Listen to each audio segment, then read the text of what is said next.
tahun 1648, negara-negara Kristen Eropa mengadakan perjanjian perdamaian Westphalia.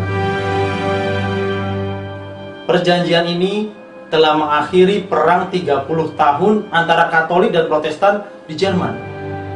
Perjanjian ini juga menetapkan sistem negara merdeka yang didasarkan pada konsep kedaulatan dan menolak ketundukan pada otoritas politik Paus dan Gereja Katolik Roma. Sehingga perjanjian Westphalia ini dianggap cikal bakal sekulerisme.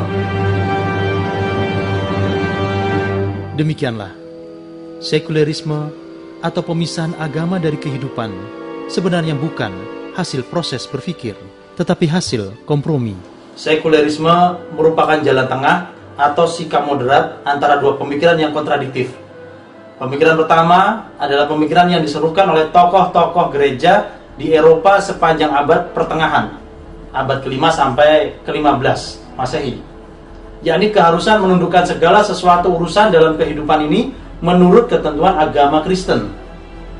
Sementara pemikiran kedua adalah pemikiran sebagian pemikir dan filsuf yang mengingkari keberadaan Al-Khaliq.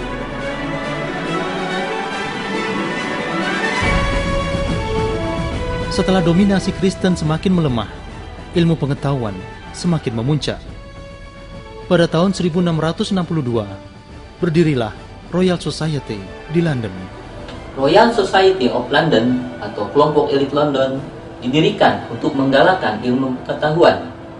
Banyak ilmuwan menjadi anggotanya, seperti Anthony van Leeuwenhoek, ilmuwan Belanda penemu mikroba, dan Isaac Newton, ilmuwan paling berpengaruh dalam perkembangan teori ilmu pengetahuan. Pada tahun 1678, Isaac Newton, seorang ilmuwan Inggris, menerbitkan buku Mathematical Principles of Natural Philosophy yang biasa diringkas Principia. Isaac Newton merumuskan hukum gerak Newton, membangun teleskop refleksi pertama, menemukan kalkulus integral, dan banyak penemuan lainnya.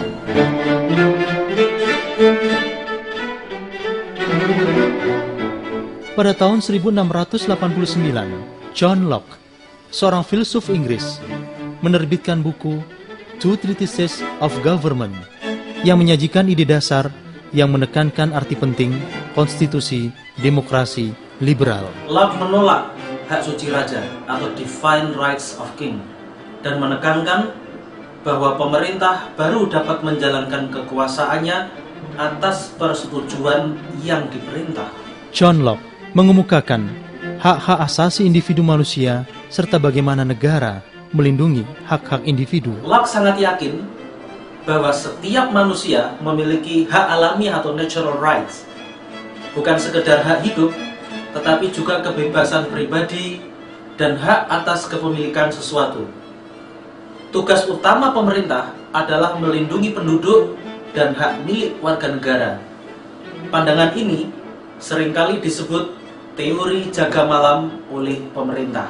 Sikap gigih Locke dalam mempertahankan hak melakukan revolusi dengan sangat kuat mempengaruhi Thomas Jefferson dan kaum revolusioner Amerika lainnya. Pikiran Locke merasuk ke benua Eropa, khususnya Perancis, mendorong revolusi Perancis dan deklarasi hak-hak asasi manusia.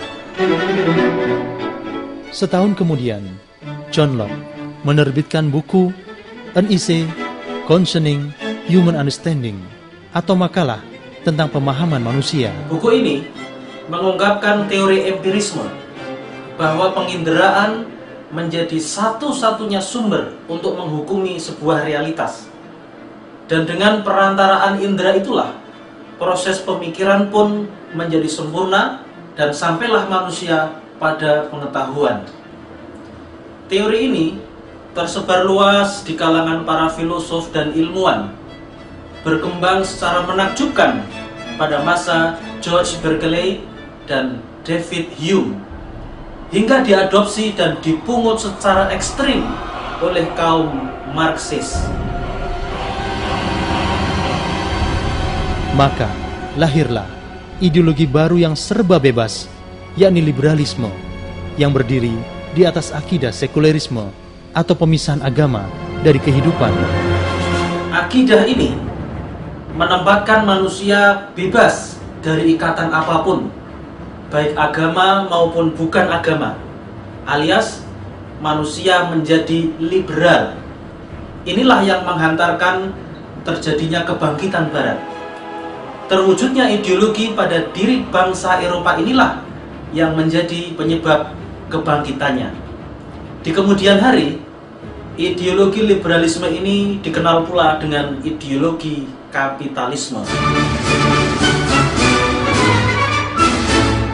Abad ke-18, Eropa Barat semakin dibasahi oleh semangat sekulerisme, rasionalisme, dan industrialisasi yang kelak akan membangun peradaban kapitalisme.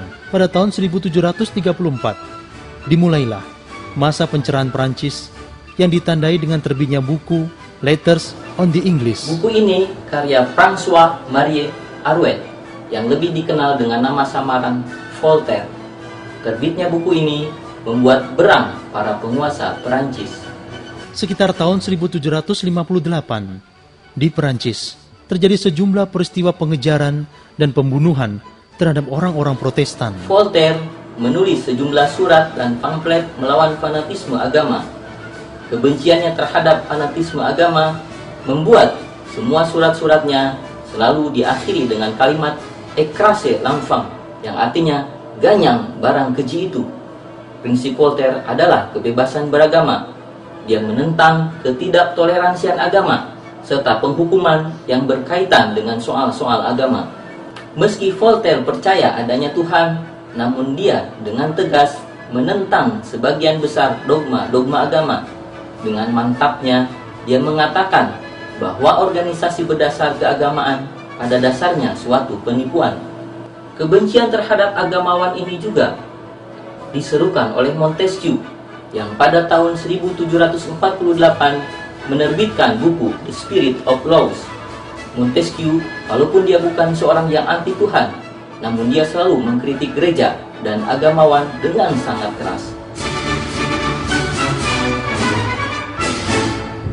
Voltaire menggagas jaminan mutlak kebebasan berbicara dan kebebasan pers. Kalimat terkenal yang sering dihubungkan dengan Voltaire adalah, "Saya tidak setuju apa yang kau katakan, tetapi akan saya bela sampai mati hakmu untuk mengucapkan itu." Voltaire menentang sistem monarki yang membuat kekuasaan diperoleh berdasarkan garis keturunan. Seruan Voltaire seperti demokrasi, toleransi agama, dan kebebasan intelektual berhasil mengubah pendapat umum yang berpuncak pada meletusnya revolusi Perancis.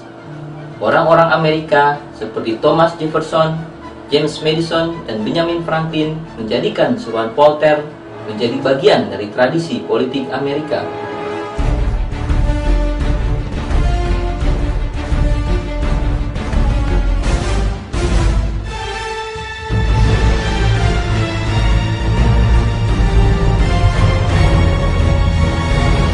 Pada tahun 1762, Jean-Jacques Rousseau, seorang filsuf dari Swiss, menerbitkan buku The Social Contract. Buku ini dianggap sebagai pilar revolusi besar Perancis. Rousseau menyerukan percaya kepada Tuhan namun mengingkari wahyu. Dengan kata lain, Rousseau menyerukan pemisahan agama dari kehidupan. Rousseau berpendapat bahwa para pembuat peraturan seperti para penguasa dan raja tidak mengaitkan perundang-undangan dan peraturan tersebut dengan Tuhan, kecuali demi memberikan sifat memaksa kepadanya dan menumbuhkan rasa takut dalam hati masyarakat untuk melanggarnya. Tulisan-tulisan Rousseau merupakan faktor penting bagi pertumbuhan sosialisme, romantisme dalam kesusastraan, totalitarisme, serta perintis jalan ke arah pecahnya revolusi Perancis, dan merupakan penyumbang bagi ide-ide modern menuju demokrasi dan persamaan. Sebagaimana Voltaire, Rousseau menganut faham seks bebas. Rousseau terlibat perzinahan dengan banyak wanita, termasuk dengan Teresa Lifausse yang menghasilkan 5 anak di luar pernikahan. Dia menempatkan kelima anak itu di asrama anak-anak terlantar. Demikianlah, liberalisme telah memenuhi dada masyarakat Perancis dan Amerika, sehingga mereka terdorong untuk menerapkannya di negara masing-masing.